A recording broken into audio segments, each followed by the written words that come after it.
सरकार और जो भारतीय जनता पार्टी की जो भी सरकार है, वो जो भी कानून लेकर आती है वो मुसलमानों के खिलाफ लेकर आती है। ये सिर्फ हमारा दीन को मजबूत करने के लिए वक्फ के लिए जमीन दी गई थी, और ये इनके कोठी भरने के लिए नहीं दी गई थी। कोठियां बनाएंगे, इस पर कब्जे करेंगे। कोई देश में एक मुसलमान आपको नजर नहीं आएगा कि मुझे वक्फ के वजह से मुझे जो है ना ये पढ़ाई, ये स्कूल में मैं अपना बच्चा पढ़ाया है, ये स्कूल खोला गया है, हॉस्पिटल खोला गया है। वक्फ से किसी मुसलमान को फायदा नहीं है। जबरदस्ती उनके मन में यह डाली जा रही है आप सड़कों पे नमाज पढ़ो, जबकि नमाज पढ़ने की जगह है, मस्जिद है। देश के अंदर वक्फ के नाम पर कई जगह पर प्रदर्शन हो रहे हैं, खासकर पश्चिम बंगाल के मुर्शिदाबाद में जिस तरीके से वक्फ के नाम पर अराजकता हो रही है, उस पर कई सवाल उठ रहे हैं। और सवाल ये भी है कि वक्फ कानून जो मुसलमानों के लिए लाया गया है, क्या वाकई में उससे मुसलमान का भला नहीं होगा? इन्हीं तमाम सवालों पर बात करने के लिए हमारे साथ कैराना से युवा हमारे मुस्लिम साथी हैं, मुबारक भाई, उनसे बात करेंगे। तो मुबारक भाई, आप देख रहे होंगे अभी वक्फ के नाम पर किस तरीके से मुर्शिदाबाद बंगाल में क्या कुछ हो रहा है, कैसे देखते हैं आप इस घटना को? देखिए, मुर्शिदाबाद में जो भी कुछ हो रहा है वो काबिले मजम्मत है। देखिए, हमेशा से मुसलमानों को एक बात बताई गई कि मोदी सरकार और जो भारतीय जनता पार्टी की जो भी सरकार है, वो जो भी कानून लेकर आती है वो मुसलमानों के खिलाफ लेकर आती है। जैसे आज बंगाल में हो रहा है, अगर ये लोग मतलब सरकार अगर यहाँ कार्रवाई करती उत्तर प्रदेश में तो पूरा हल्ला काटते, मुसलमानों के खिलाफ ये करते, वो हो गया, मोदी जी ने कर दिया अकेले। लेकिन आज मुर्शिदाबाद में जो हो रहा है, इसकी मजम्मत एक भी मुसलमान आपको सामने नहीं आएगा, क्योंकि वो हिंदुओं के घर जलाए जा रहे, गाड़ियां तोड़ी जा रही हैं। और देखने वाली बात यह है, अगर बंगाल में मुसलमान हिंदुओं की गाड़ियां तोड़ रहा है और घर जला रहा है तो कोई मुसलमान बोलने को तैयार नहीं है। अगर उत्तर प्रदेश में माननीय योगी जी की नेतृत्व में सरकार है, अगर ये लोग धरना करेंगे, प्रदर्शन करेंगे, अगर सरकार इनको धरना प्रदर्शन से रोकेगी तो मुसलमानों को पर कार्रवाई हो रही है। सारे बिल्ली की तरह मतलब बाहर निकल करके आएंगे, सब आवाज उठाएंगे, मुसलमानों के ऊपर जुल्म हो रहा है। आज एक मुसलमान आपको बोलने वाला नहीं मिलेगा बंगाल में क्या हो रहा है। मुसलमान जो है ना निकल करके उनकी घर तोड़ रहे हैं, गाड़ियां तोड़ रहे हैं, कोई आपको दिखाई नहीं देगा। आज असदुद्दीन ओवैसी की भी जुबान सिली हुई है, उनकी तरफ से कोई बयान नहीं आ रहा है। यूपी के अंदर इतने धर्मगुरु या विपक्ष के लोग या कांग्रेस या सपा के लोग, कोई बोलता हुआ नजर नहीं आ रहा है कि बंगाल में क्या हो रहा है। अभी अमित शाह ने वहां पर जो है बीएसएफ की 10 कंपनियां डिप्लॉय की हैं, किस तरीके की घटना ना हो। 800 के आसपास जो जवान हैं वो तैनात किए गए हैं। तो इसी देश के अंदर अगर वक्फ के नाम पर अराजकता होगी, सड़कें जलाई जाएंगी, गाड़ियां तोड़ी जाएंगी, घर फूके जाएंगे, तो फिर मुसलमानों को लेकर जो कहा जाता है कि सुरक्षित नहीं है, तो फिर कहाँ रह गए सुरक्षित वो? देखिए सचिन भाई, आज ये पहली बार नहीं हो रहा है जब माननीय गृह मंत्री जी इस देश में सीए का कानून लाना चाहते थे। पूरे देश के मुसलमानों को ये बताया गया, अगर सीए आएगा, अगर सीए देश में लागू होगा तो देश के मुसलमानों को इस देश से बाहर कर दिया जाएगा। ये सिर्फ हमारा दीन को मजबूत करने के लिए वक्फ के लिए जमीन दी गई थी, और ये इनके कोठी भरने के लिए नहीं दी गई थी। कोठियां बनाएंगे, इस पर कब्जे करेंगे। लेकिन जब इस वक्फ की संपत्ति पर कब्जा हो रहे थे, जब इस वक्फ की संपत्ति को बेचा गया था, जब इस देश में एक एक कर करके सब अपने रिश्तेदारों को संपत्ति को बांट रहे थे, तो तब कहाँ थे ये मुस्लिम संगठन, तब कहाँ थे ये मुस्लिम लीडरशिप? आज मोदी जी इस देश में मुस्लिम हित की बात करते हैं तो ये लोगों को गुमराह करने की कोशिश करते हैं, ये मुसलमानों को डराने का काम करते हैं, मुसलमानों को लटकाने का काम करते हैं, मुसलमानों को भटकाने का काम करते हैं। आज वक्फ के नाम पर पूरे देश में मेरा चैलेंज है आपसे इस चैनल के माध्यम से, लाखों एकड़ जमीन इस देश में है, लाखों एकड़ जमीन में आज आप एक कॉलेज नहीं दिखा पाओगे, एक हॉस्पिटल नहीं दिखा पाओगे, एक कोई इस तरह का आपको पूरे देश में कोई एक आदमी इस तरह का नजर नहीं आएगा जो कहेगा कि मुझे वक्फ से ये फायदा हुआ है। लेकिन मुसलमानों को इमोशनल ब्लैकमेल किया गया है, मुसलमानों को इस कदर डराया गया है, और मुसलमानों की शरीयत से, मस्जिद से, कब्रिस्तान से मुसलमान समझ क्यों नहीं रहा है इस बात को? आम मुसलमान क्यों नहीं समझ रहा है? देखिए, सियासत वालों को तो रोटियां सेकनी है, मजहब वालों को दीन का काम करना है, धर्म का, तो ये आम मुसलमान क्यों नहीं समझ रहा है जो खामखा सरकार के खिलाफ है? मैं कह रहा हूं, इनको माइंड वॉश किया जाता है, इनको बताया जाता है, इमोशनल ब्लैकमेल किया जाता है। सीएम ही नहीं डराएगा मुसलमानों को। सीएम में कितनी भ्रांतियां फैलाएगी, सीआई का देश से बाहर कर देंगे, और इतने बड़े बड़े डिटेंशन सेंटर भारत में बनाएगी। जिस देश में आप रहते हो, इस देश की संपत्ति को तोड़ने की कोशिश करते हो, गलत गुमराही फैलाते हो। सीए इस देश में लागू हुआ, कोई देश का मुसलमान निकला इस देश से? बताओ, आए वो कम से कम अब बताए तो आकर के। और अभी इसमें कल लोकसभा में जो है ना, जब कानून बन रहा था, कानून पास हो रहा था, जितने ये एमपी थे लोकसभा के, जो ये भ्रम फैला रहे थे कि मस्जिद छीनेगी, कब्रिस्तान छीनेगी, तो किसी ने सवाल नहीं किया कल वहाँ वह बिल पढ़ करके कि इसमें मस्जिद छीनने का कानून है और ये कब्रिस्तान छीनने का कानून है? किसी ने एक ने भी सवाल नहीं किया।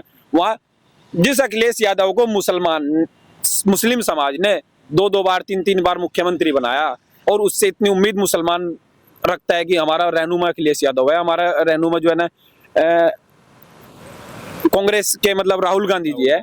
और कल न तो मैं मुसलमानों से सवाल करता हूँ, मेरा सवाल है अखिलेश यादव जी ने कल पार्लियामेंट में क्या किया?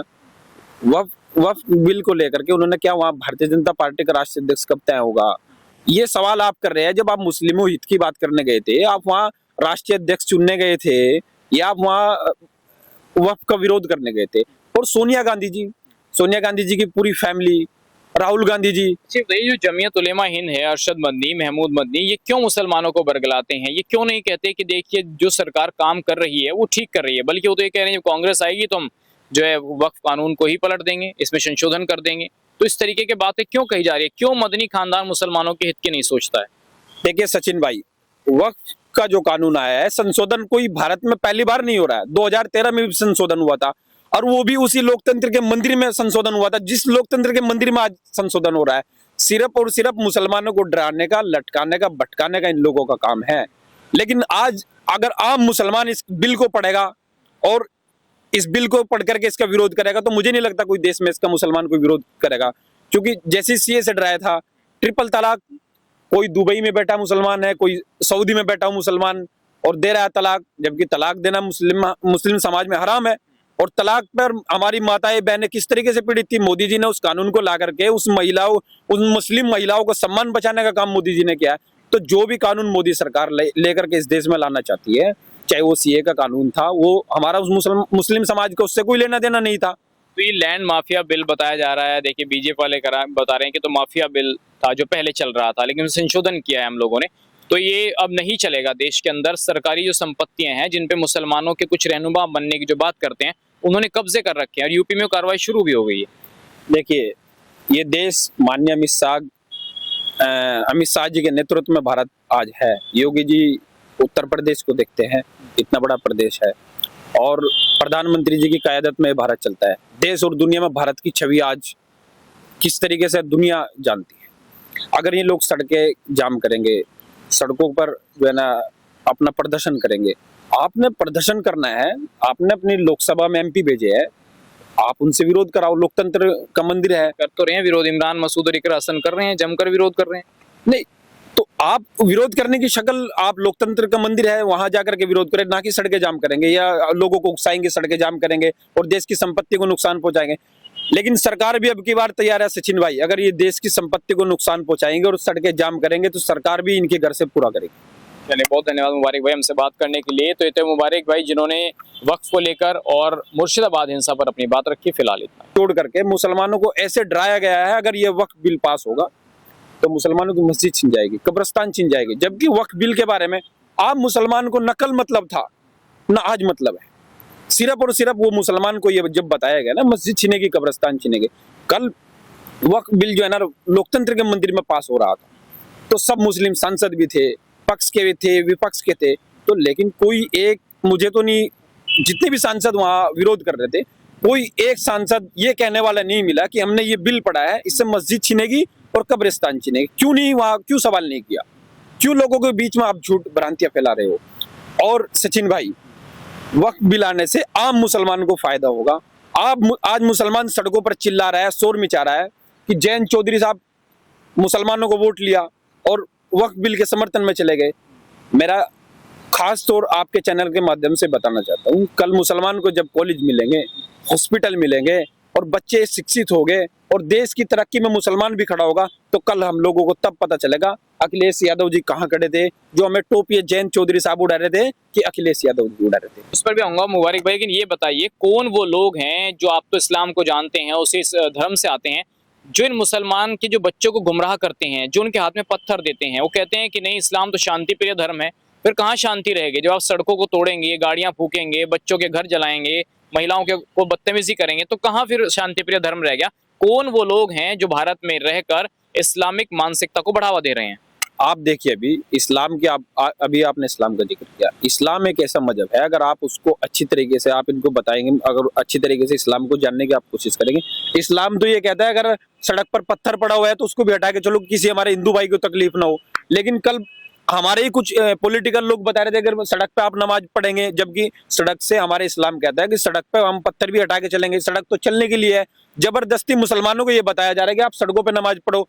इस देश का कोई भी एक मुस्लिम स्कॉलर आकर के, या कोई भी मौलाना ये आकर के बताए कि सड़क पे नमाज जायज है कि ना जायज, अगर मैं यहाँ भी नमाज पढ़ूंगा तो मुझे आपसे इजाजत लेनी पड़ेगी। लेकिन जबरदस्ती उनके मन में यह डाली जा रही है आप सड़कों पे नमाज पढ़ो, जबकि नमाज पढ़ने की जगह है, मस्जिद है, ईदगाह है, उसमें नमाज। लेकिन सिर्फ और सिर्फ मुसलमानों को लटकाने का, भटकाने का, अटकाने का ये काम सिर्फ और सिर्फ हो रहा है। उसमें ओवैसी साहब है, बरक साहब है और कुछ मुस्लिम संगठन है।